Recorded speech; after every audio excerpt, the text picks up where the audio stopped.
Hello, today we released the new version 9.1.1.4 and I'm going to give you a quick tour of the new features. So the first new feature is a license manager. So provided you have an internet access, you just have to enter your register email and your password, and then you will see directly all your licenses. For example, if you have one license with some options and another license with the export option, you can combine them in the same computer. And also, if you're switching from one computer to the other, with this new function, you can go from one to the other easily. So here you can register or unregister a license easily. For example, here I just have to click here to unregister this export option, and then I can use it on another computer. And then if I want to register the license here again, I just click here and the export option is back. And if I unregister the option and then register it on another computer, if I refresh, so I see now the export option is not registered, but it's already registered on another computer. So if I press register, it will ask me if I would like to unregister the option on the other computer. And if I say OK, it unregisters the option on the other computer and put it on this one.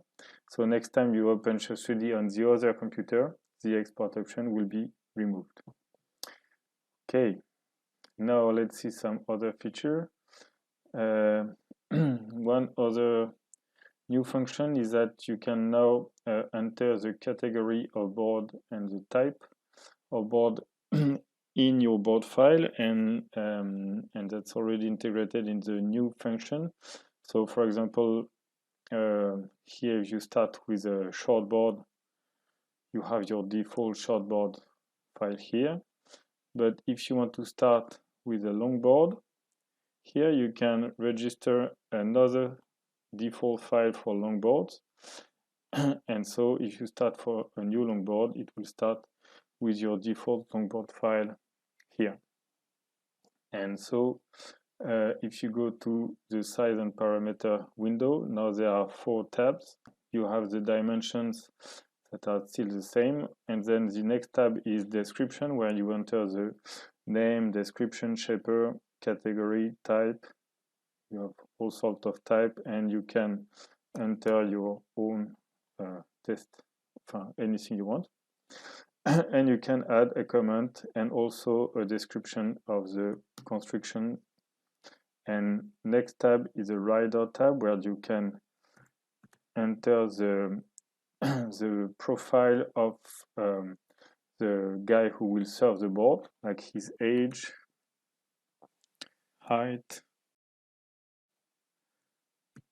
weight, also the skills, for example, fitness, frequency of surf, and the type of surfing approach, the waves. And so you can keep track of the profile of the rider of all the board you design. So you press OK, and if you save, you will keep this in track. And this brings me to the new file selector. So if you can still open the Windows file browser, but you can choose, instead of the Windows file browser, to use the file selector. So this new file selector has the same functions as the Windows browser, but it has some more convenient functions. So it will start on your the last folder you used and show you all the past folders you've been and all the one you used to go. also has the upper button, desktop, and download buttons. You can also choose the extensions, like all the files that can be opened directly in Shape3d, but also restriction to Shape3d, Aku file, etc., or even IGS files.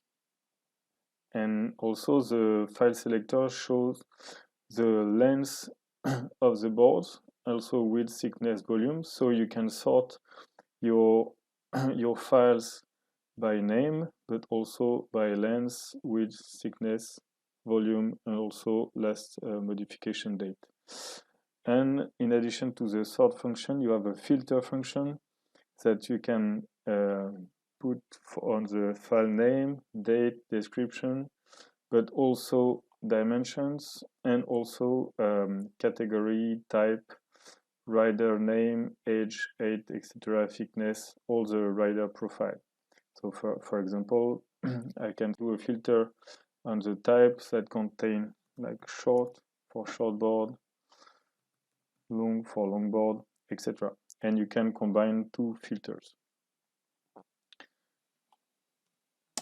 This board selector also allows to protect all the files in one folder. So if I click here, I can go for no modification and set, for example, a protection by password. Okay. And then you see all your files are protected. And the same way you can unprotect them all.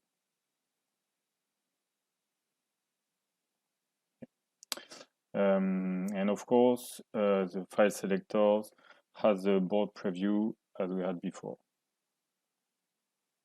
Okay, now another new feature is the stock wizard. So the point is to get all the dimensions of one model from a minimum length to a maximum length and get the volume for each stock dimension. So for example, here from 5.5 to 6.5, it automatically computes all the lengths with thickness using constant proportions and give you the volumes. And you can also have a variation on the width. For example, for each length, it will give you one with a quarter thinner and a quarter larger. So you compute the stock list.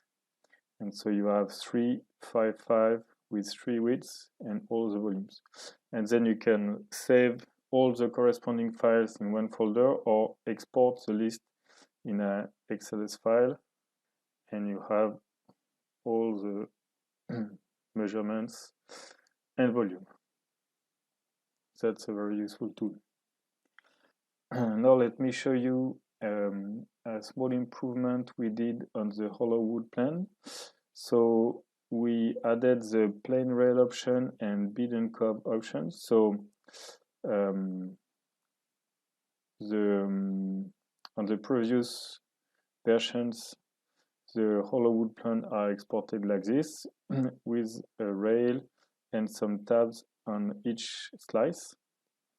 Now you can check plain rails. In this case,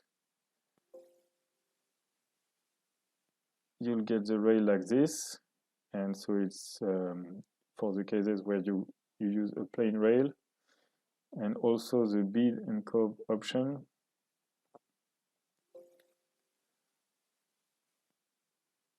Where it only cuts the bottom rail of the slices.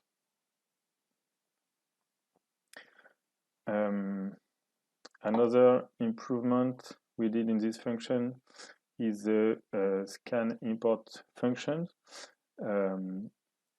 that has been improved to be used with laser scanner. We just published a video about that a few weeks ago, so you can check the video to have more details. So I won't go further here. Another improvement is the definition of the fin plugs, or all the kind of plugs you can add in Shape3d. So when you click on a plug in the 2D view, you have the properties here, and if you click on more, you have all the parameters. So the dimensions, plugs can be on the deck, bottom, it can be center, symmetrical, and now you can choose to fix the distance from tail or from nose, so that's useful if you resize a board, and also fix the distance from the axis or from the rail, also used if you resize the board.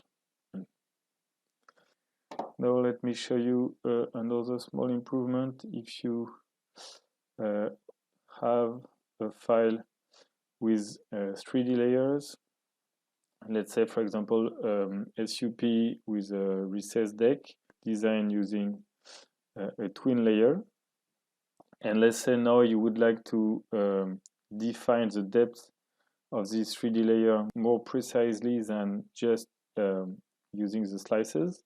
So now you can convert it to a center layer, okay, and now you have the side curve here that you can design to define the depth of your recessed deck. That's a new feature we had and that was not possible before. Another function that has been asked for a long time is the way we display the slices in Shape3d. So by default, all the slices are displayed leveled on the center bottom point here. And so if you display all the slices, so go to display all slices, they are all shown leveled on the bottom center point. But now you can also choose to display the slices leveled on the lower point, for example, or also at the real height. That's useful. Another useful tool we just added is the possibility to align several points horizontally or vertically. So that's useful if you want to design square rails, or if you want to do a flat deck, for example.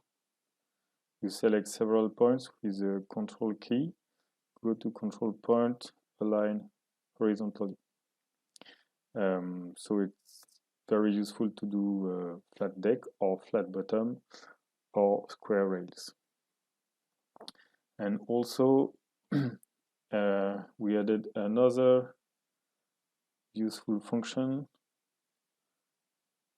which is the possibility to measure the depth of an arc. So just have to select a point, right click, display, show selected arc depth, and then you see you have the depth of your arc. You can also have it just pressing the D key, and you can have it for any segment like this.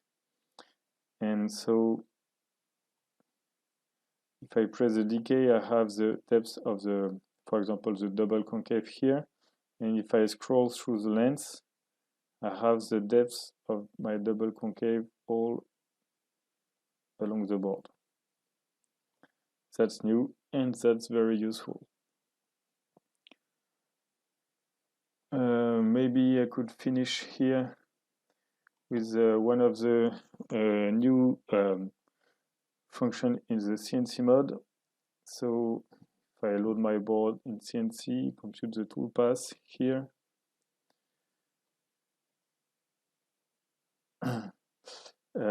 One of the problems of machine have is that they are burning the wood when they start cutting the stringer here.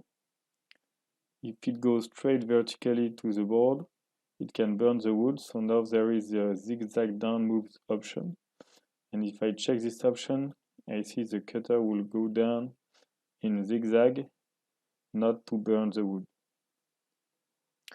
Okay, that's all for today. I hope you will enjoy this new update, and design many boards with that. Goodbye.